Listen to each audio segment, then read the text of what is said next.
اعوذ باللہ من الشیطان الرجیم، بسم اللہ الرحمن الرحیم۔ الصلاۃ والسلام علیک یا سیدی یا رسول اللہ وعلی آلک و صحابک یا سیدی یا حبیب اللہ۔ الصلاۃ والسلام علیک یا سیدی یا نور اللہ وعلی آلک و اصحابک یا سیدی یا رحمت للعالمین۔ السلام علیکم ورحمۃ اللہ وبرکاتہ۔ آج کا ہمارا ڈسکشن ٹاپک ہے قربانی واجب ہے یا سنت ہے۔ اس طرح عید الاضحیٰ قریب آ رہی ہے، تو اب قربانی کرنی ہے نہیں کرنی، کس نے کرنی ہے، سنت ہے، نفل ہے، واجب ہے، اس چیز کی ڈسکشن۔ اور اکثر یہ سوال پوچھا جاتا ہے کہ قربانی واجب کس پہ ہے، سنت کس کے لیے ہے۔ کچھ لوگوں کے لیے قربانی سنت ہے، کچھ لوگوں کے لیے قربانی واجب ہے۔ اب قربانی واجب ہونے کے لیے کچھ شرطیں ہیں۔ نمبر 1 مسلمان ہونا، نمبر 2 عاقل ہونا، نمبر 3 بالغ ہونا، نمبر 4 مقیم ہونا۔ مقیم مطلب مقام پر ہونا، مسافر نہ ہو۔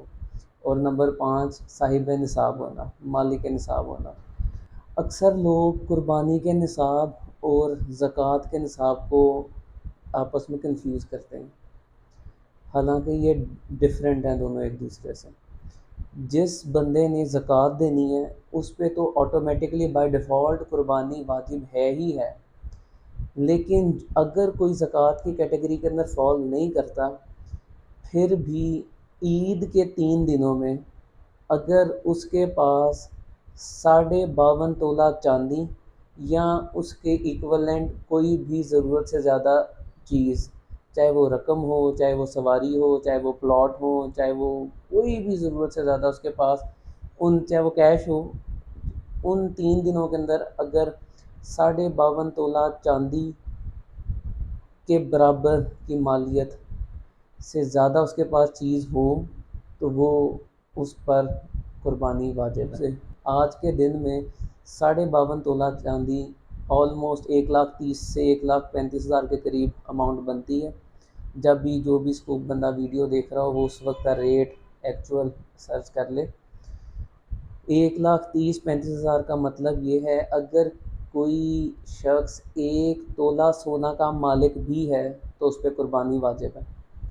اگر کسی کے بینک اکاؤنٹ میں 1,30,000-35,000 کے آس پاس کی رقم موجود ہے ان 3 دنوں میں، اور اس کا جو قرضہ ہے وہ اسے کم ہے، مطلب قرضہ پلس مائنس کر کے آپ نے کیلکولیشن کرنی ہے۔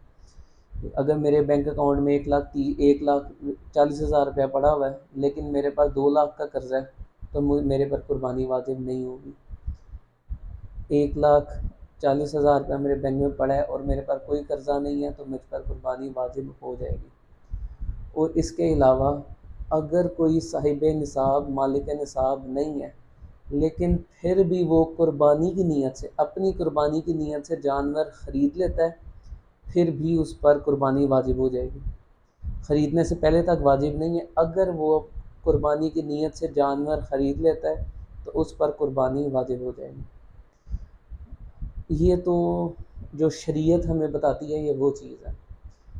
اب سوچنے کی بات یہ ہے، اگر کسی شخص کے پاس 1.25 لاکھ، 1,35,000، 1,30,000 کے آس پاس رقم پڑی ہے اور وہ شخص کامل مسلمان ہے، وہ شخص مومن ہے، تو یہ کوشچن اٹھتا ہی کیوں ہے کہ واجب کتنے پر ہے؟ ایک شرعی مسئلہ وہ تو سب کو پتہ ہونا چاہیے۔ اگر علم کی بات ہے اس میں کوئی حرج نہیں ہے، لیکن مسئلہ یہ آتا ہے لوگ یہ مسئلہ سن کے آگے سے آرگیو کرتے ہیں کہ اتنی کم رقم پہ قربانی واجب ہے، پھر تو ہر تیسرے بندے پہ قربانی واجب ہے۔ بالکل حقیقت دیکھیں ایسے ہی ہے۔ میجورٹی جو اپر مڈل کلاس ہے، مڈل کلاس عوام ہیں، ان کے گھر میں 2 3 حصے لگتے ہیں اگر اس کیٹیگری پر وہ فال کرتے ہیں۔ صرف سوچنے کی بات یہ ہے کہ اگر میرے بینک اکاؤنٹ میں 1.5 لاکھ روپیہ پڑا ہے فالتو، میری ضرورت سے زیادہ، اس وقت ضرورت سے زیادہ کا مطلب ہے قرضے وغیرہ میرے پر نہیں ہے، اور 1,50,000 روپیہ فار ایگزامپل، اب جس طرح اگر عید آتی ہے 1 تاریخ کی، میرے بینک اکاؤنٹ میں میری سیلری ٹرانسفر ہو گئی ہے 2 لاکھ روپیہ، اب ان 3 دنوں کے اندر اگر میں نے وہ سیلری اتنی کنزیوم نہیں کی کہ وہ نصاب سے نیچے اماؤنٹ چل جائے، تب بھی میرے پہ قربانی واجب ہے۔ اب یہ شریعت کے مسئلے ہیں، یہ تو اپنی جگہ پر ایک اہمیت رکھتے ہیں۔ میرا سب سے سوال یہ ہے، اگر کسی کے پاس 1.5 لاکھ روپیہ فالتو پڑا ہے تو وہ اس کے ذہن میں یہ کوشچن ہی کیوں آتا ہے کہ قربانی کے لیے کیا میں صاحب نصاب ہوں کہ نہیں، کیا میں مالک نصاب ہوں کہ نہیں۔ اگر اس کے پاس 50,000 بھی فالتو پڑا ہے، اس کی سیونگ، جذبہ ایمانی یہ کہتا ہے اس کو تو پہل کرنی چاہیے قربانی کرنے میں۔ اگر کسی کے پاس صرف قربانی جتنے ہی پیسے پڑے ہیں، جذبہ ایمانی یہ کہتا ہے کہ اس کی خواہش کرے نہ کرے، وہ ایک اپنی جگہ اس کی خواہش یہ ہونی چاہیے کہ میں جو میرے پاس یہ سیونگ پڑی ہے میں سب سے پہلے سے قربانی کروں۔ لیکن بہرحال وہ تو ایک سنت اور نفل کے زمرے میں آ جاتی ہے، اس کا بھی بہت اجر ہے۔ لیکن اگر کسی پر واجب ہوتی ہے تو خدا را ان مسئلے مسائل میں نہ پڑیں۔ کیوں اپنی آخرت خراب کر رہے ہیں؟ کیوں ترک واجب کے ساتھ آپ اپنی قبر میں جانا چاہتے ہیں؟ آخرت میں حشر میں اپنا حشر ان لوگوں کے ساتھ کرنا چاہتے ہیں جو ترک واجب لے کر اپنے ساتھ جائیں گے۔ سوال یہ آیا تھا کہ قربانی واجب کس پہ ہے، اس کی میں نے شرائط بتا دی ہیں۔ اگر ایک گھر کے اندر والد بھی صاحب نصاب ہے، والدہ بھی صاحب نصاب ہیں، بالغ بچے بھی صاحب نصاب ہیں، ان کی بیویاں بھی صاحب نصاب ہیں، تو اس گھر کے اندر ہر فرد کا الگ سے قربانی کا حصہ ہوگا۔ وہ بے شک ایک بکرا قربان کرے یا بکرے کی مثل کوئی بھی جانور قربان کرے، یا وہ اگر 7 حصے ملتے ہیں تو وہ سارے مل کر ایک گائے یا گائے کی مثل کوئی بھی جانور قربان کریں یا اونٹ قربان کریں۔ اونٹ کے بھی 7 حصے ہوتے ہیں، یہ بھی غلط العام ہے کہ اونٹ کے 9 حصے، کچھ افراد اونٹ کے 9 حصے گنتے ہیں، اونٹ کے بھی 7 ہی حصے ہوتے ہیں۔ گائے کے بھی 7 حصے ہیں، اونٹ کے بھی 7 حصے ہیں، باقی بکرے کا 1 حصہ۔ اگر 7 بندوں پہ، اگر گھر کے 7 افراد ہیں، 7 کے 7 پر قربانی واجب ہے تو وہ گھر 7 حصے کرے گا۔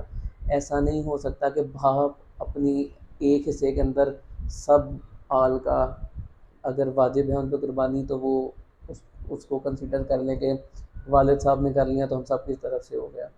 ہاں، والد صاحب سب کی طرف سے ایک گائے کرنا چاہیں وہ کر سکتے ہیں، لیکن ایک بکرا اگر سب کی طرف سے کر دیں تو وہ واجب ادا نہیں ہوگا۔ اللہ سبحانہ و تعالیٰ نبی پاک صلی اللہ علیہ وآلہ وسلم کے صدقے ہمیں اس عید پر اپنا واجب ادا کرنے کی توفیق عطا فرمائے۔